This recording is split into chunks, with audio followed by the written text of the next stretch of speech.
Hey folks, here are OS Reviews. You're watching our video first look and a quick review of the SpaceGate wall climber. This is a remote-controlled RC car, which is unique because it has a vacuum on the bottom that allows it to adhere to walls as well as ceilings, and you can still control it as it moves up and down. So it's a lot more unique, I guess, than just your typical RC car. The concept itself isn't terribly new. We've actually seen it before, and it was a bit more popular a few years back when it was first released.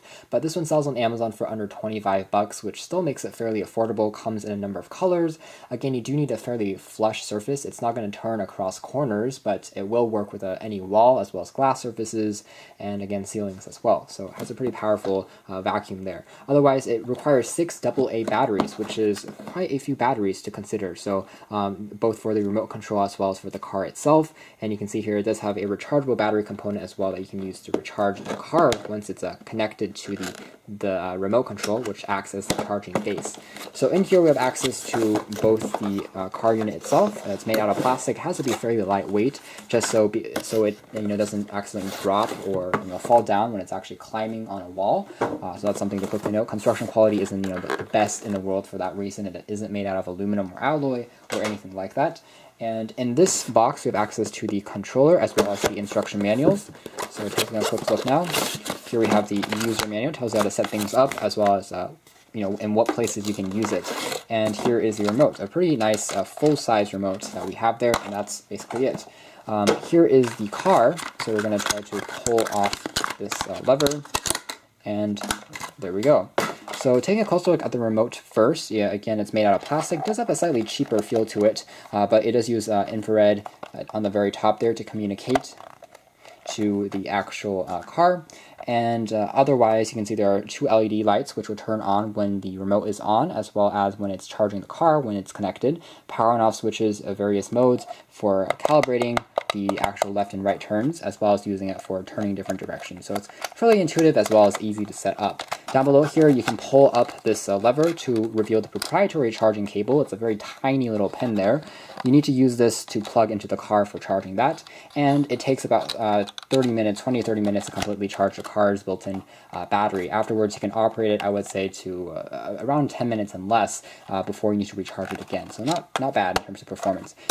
Below here, you have access to those 6 AA batteries, which is not included, unfortunately, and that's basically the design of the remote. So the car itself, again, extremely lightweight, just because it has to be light enough to go across ceilings and walls without dropping, just because of that added weight. There's access to a bit of an antenna on the top. You can see that it's made entirely out of plastic. The wheels themselves, again, on the sides will move and rotate and control. And the back here is the most interesting part. It's the vacuum. So it's a very flush. You can see everything has to be this almost race car inspired design. So when it's going on a surface, you can see everything is touching. So the air gets sucked in between these and then pushed out again. So that allows it to really closely stick onto a surface quite easily without accidentally dropping off. It's going to work, again, the best on flat surfaces and surfaces that are flush. So that's something to quickly note. So next we're going to do a quick demo by putting in batteries and then showing you guys how it works once it starts climbing walls and ceilings. Alright, so after charging this remote controlled car for about 6 minutes, I think we're ready to go. The lights have turned off automatically. Again, the latch can then be closed up to put away that proprietary charging port. You can then turn the car onto on and also select the on position on the remote to start navigating and using this.